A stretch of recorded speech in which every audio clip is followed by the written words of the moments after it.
வணக்கம். இலங்கையின் இன்றைய பிரதான செய்திகள். விரிவான செய்திகளுக்குள் செல்லும் முன்னர் முதலில் தலைப்புச் செய்திகள். டில்வின் சில்வாவின் கட்டளைகளுக்கு அமையவே ஜனாதிபதி செயல்படுகிறார். உதய கம்மன்பில கடும் குற்றச்சாட்டு. இன்று நள்ளிரவு முதல் எரிபொருள் விலைகளில் அதிரடி மாற்றம். வெளியான அறிவிப்பு. இலங்கையை உலுக்கிய அதிர்ச்சி சம்பவம். மாணவ குழுவால் மாணவிக்கு நடந்த கொடுமை. பெரும் அதிர்ச்சியில் பெற்றோர். இலங்கையை தொடர்ந்தும் அச்சுறுத்தலுக்கு உள்ளாக்கும் டெங்கு. உயிரிழப்பு எண்ணிக்கை அதிகரிப்பு. பொதுமக்களை தொடர்ந்து துன்புறுத்தும் போலீசார். கடுமையாகும் சட்ட நடவடிக்கை. மக்களுக்கு வெளியான அறிவிப்பு. ஒருபுறம் வெயில், மறுபுறம் பெருமழை. வளிமண்டலவியல் திணைக்களம் வெளியிட்ட எச்சரிக்கை அறிவிப்பு. யாழில் நடந்த கொடூர சம்பவம். 7 வயது மருமகளை பாலியல் வல்லுறவுக்குள்ளாக்கிய 17 வயது மாமா கைது. கட்டான பகுதியில் நடந்த விபத்து. பறிபோன 2 உயிர்கள். விபத்தை தொடர்ந்து கொள்கலன் லாரிக்கு தீ வைத்த மூவர் அதிரடியாக கைது. இனி தொடர்பான விரிவான செய்திகள். விரிவான செய்திகளுக்குள் செல்லும் முன்னர் நீங்கள் எமது செய்தி சேவைக்கு புதியவர் என்றால் இப்போதைய எமது செய்தி தளத்தை சப்ஸ்கிரைப் செய்து தொடர்ந்தும் இணைந்திருங்கள்.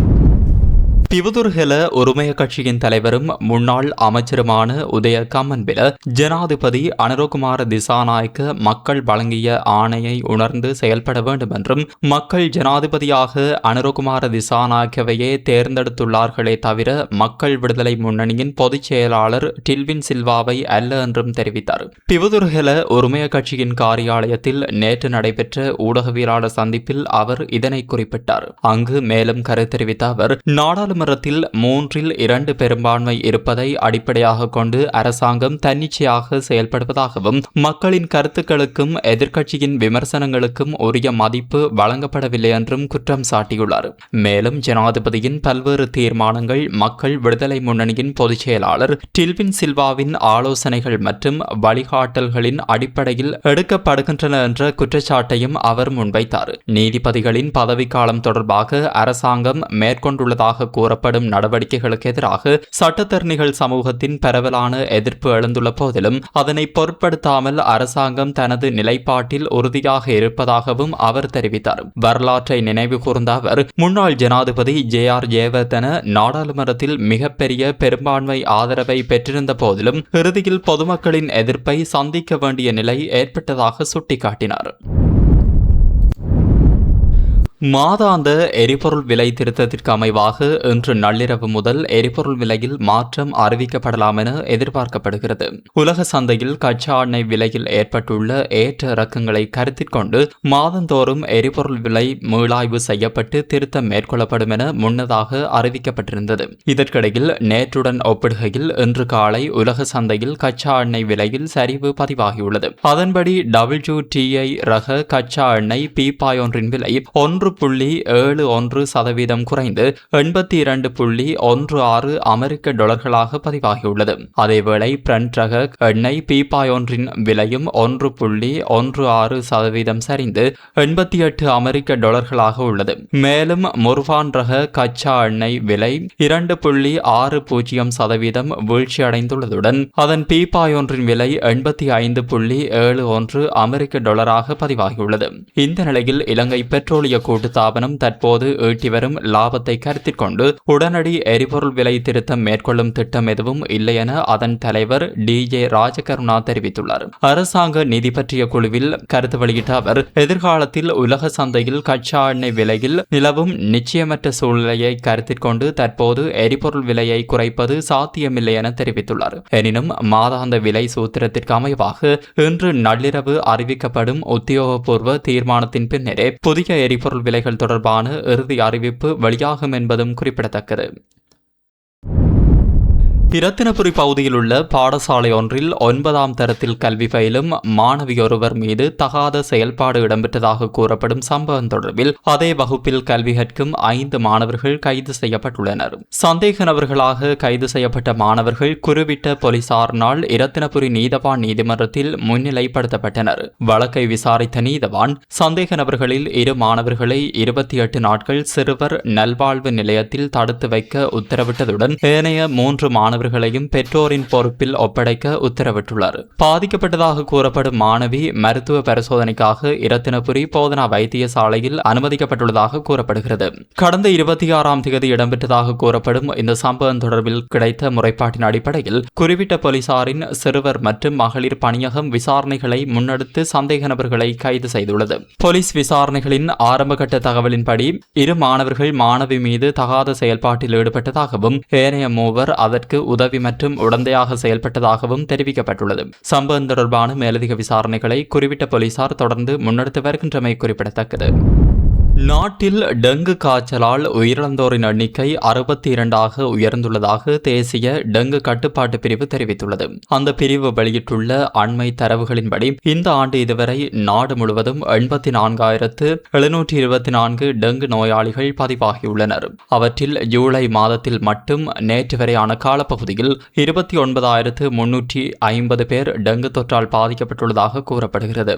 மாவட்ட வாரியாக பதிவுகளின்படி அதிகளவிலான நோயாளிகள் கம்பஹா மாவட்டத்தில் பதிவாகியுள்ளதுடன் அங்கு 17,971 பேர் பாதிக்கப்பட்டுள்ளனர். கொழும்பு மாவட்டத்தில் 16,814 பேரும், கண்டி மாவட்டத்தில் 5,873 பேரும் டெங்கு தொற்றாளர்களாக அடையாளம் காணப்பட்டுள்ளமை குறிப்பிடத்தக்கது.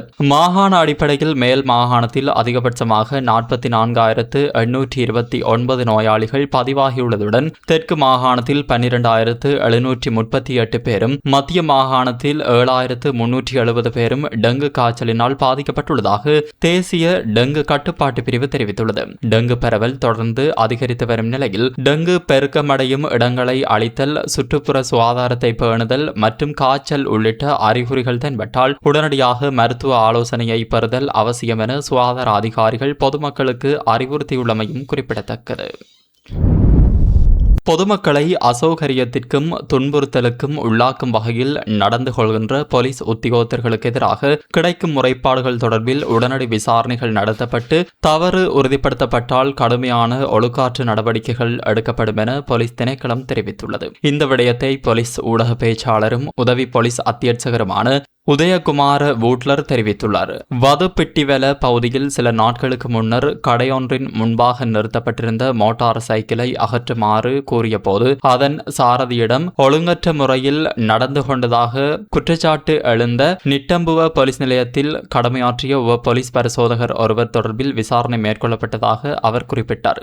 சமூக வலைதளங்களில் பரவலாக பகிரப்பட்ட காணொலியில் குறித்த அதிகாரி மோட்டார் சைக்கிள் சாரதியிடம் பொருத்தமற்ற வகையில் பேசியதாக கூறப்படும் சம்பவம் பதிவாகியிருந்தது. அந்த காணொலி பரவியதை தொடர்ந்து போலீஸ் திணைக்களம் உள்நாட்டு விசாரணையை ஆரம்பித்தது. விசாரணையின் ஆரம்பகட்ட முடிவுகளின் அடிப்படையில் சம்பந்தப்பட்ட உப போலீஸ் பரிசோதகரின் சேவை உடனடியாக நிறுத்தப்பட்டுள்ளதாக போலீஸ் ஊடக பேச்சாளர் தெரிவித்தார். பொதுமக்களுடன் தொழில் முறை மற்றும் பொறுப்புணர்வுடன் நடந்து கொள்வது அனைத்து போலீஸ் அதிகாரிகளின் கடமையாகும் என்றும் அதற்கு மாறான செயல்பாடுகள் எதுவும் பொறுத்துக் கொள்ளப்பட மாட்டாது என்றும் போலீஸ் திணைக்களம் அறிவுறுத்தியுள்ளமையும் குறிப்பிடத்தக்கது.